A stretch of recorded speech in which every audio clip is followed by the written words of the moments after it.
Hello, we're going to be starting looking at winds today, the air element, the final element, sun, rain, soil, and wind, the more tangible version of fire, water, earth, and air. So just go outside and feel the breeze, make that connection with the wind. I'm trying to make this experiential because these spiritual traditions, they so often wander off into ideas. Even when we talk about air, we're in an idea. Yeah, fair enough, but we lose that connection to the body, to the heart, to experience. And this is what chaos shamanism is always pulling us back to. It's always a pulling that we need to do. As human beings, we head off into abstraction. It's our gift and it's our weakness. So we need to keep pulling ourselves back. And this is a very appropriate spiel for the air element because that's what the air element's about. It's about ideas and their power, but also the way they can take us away from ourselves. Maybe it's the air element that it gives us, it makes us the animal that doesn't know who it is because we're always being pulled off into our ideas about things and away from our immediate experience. With fire, water, and earth, you're always in them. You know who you are. You know what you are.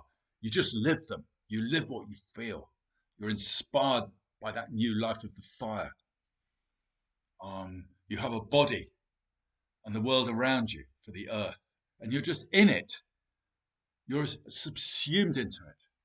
The animal and the plant world, they are what they are, and that doesn't make them better or worse. That judgment, that's another human thing. But it's something different. And so we wander away from knowing who we are. But it can do the opposite. It can also help us know who we are more deeply. It's a funny old business. And I'm doing this video in the spirit of chaos because I haven't done one on these elements for a couple of weeks now, and I can't remember what I said in the previous ones. I've had just gone back and done a brief recap, and I've already touched on a number of the North things. And I wrote a book on the medicine wheel, and there's 84 pages on the air element. Don't worry, I'm not going to inflict 84 pages on you. I'm just going to inflict, in some ways, the essence. Yeah, and come at it. I wrote the medicine wheel book 3 years ago, and I'm coming at it again now. And there's going to be a different angle, yeah, new stuff, and particularly from this spirit of chaos. And that is congruent with the traditional way of teaching. Because the traditional way of teaching, you don't have a script. You respond to the audience. And on the one hand, that's more appropriate to them. And also, that gives your being more freedom to speak, for spirit to speak. Something bigger, something outside yourself can come through. I'm starting to wander a bit now, but that's air for you. And I'm going to wander and come back to my themes because I was thinking about, well, spirit coming through. I was thinking about the theme of authentic,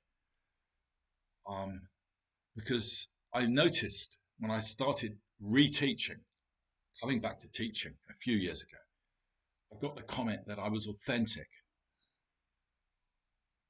and people liked that. And I thought, well, what's that about? Well, I didn't think too much about what it's about, but on one level, I thought, well, I do try and just be open about who I am, what I find difficult, yeah, which I've probably bored you to death with already. Yeah? The things that make me anxious, the things that make me cross, why I doubt myself, yeah, all those things, why I can get depressed if I'm not writing, yeah, if I'm not doing the next creative thing. My own tribulations, they're not a big deal. I'm not whining, I'm not complaining, yeah, but I'm with them. I'm not denying them either. And now, why was I saying that? Yes, authentic, authentic. I thought, well, authentic is just about being that, yeah. Because if I'm open about who I am, one, the people I'm talking to, you're on a level with me, and two, you feel you can be open about your stuff too. That you're not worse than everyone else. I used to think I was worse than everyone else as well, and I don't think I do anymore actually, but a lot of people do. Yeah, you're the one person in the room who can't do the shamanic journeying, or can't sing, or can't do whatever. Yeah, or whose problems are worse than everyone else's. We all feel a bit like that. Yeah, and then when we talk about them, we realise everyone's the same. So that's one level of authentic. But then I realised, because a friend was talking to me in the car, she'd been watching my videos. And so if you're just reading this in book form, which it might eventually come to, I hope, yeah, go and have a look at the vids. Chaos Shamanism on YouTube. Yeah. She was saying she can watch almost things flowing through me, and different things flowing through me depending on my expression. Sometimes I'll look downwards, and she says sometimes when you look downwards and think there's something like uh something quite deep you're grappling with, and when you look up over there, it's maybe something else, something inspirational. I don't know, some kind of new idea. I don't know, but she's getting all these different moods, this sense of something flowing through me. And I realized, yes, that's what authenticity is about as well, is that you've got something real to say that is more real than ordinary reality. And it's not like I've got something to say. Yeah, it's like something is using me as a vehicle, and it is able to do that because I've spent years developing a reasonably solid foundation in myself, but also because I'm giving it the freedom to do that by the way I do these talks and the way I write. And so the authenticity isn't just being open about your ordinary human stuff. It's also about something coming through you that is more real. And that is catalytic. Yeah? That will change you without you knowing it. Yeah? That's what transmission's about, which an earlier video involved. It's difficult. It can be difficult to talk about this area because it's always like making claims for myself, and I don't want to make claims for myself. Because it puts you in an ego place, or it gets others to put you on a pedestal if you're not very careful. And the job of a teacher is to keep handing that back. We're in the north now, we're in the air element, and that's also the place of the teacher. So you can see there's a number of different strands opened up here already, and we've already done 8.5 minutes.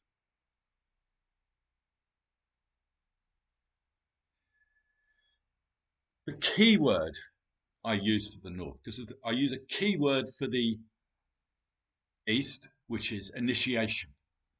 Key word for the south is emotional awakening.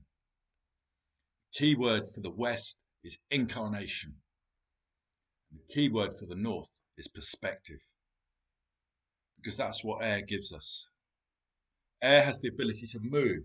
You find it right up high. You find it right down low by the ground, in the nitty gritty of things. It can analyze, it can look. Air can look, you see, because it stands back. So it's got that detailed vision, which is, well, that's more a south quality where you're close to yourself.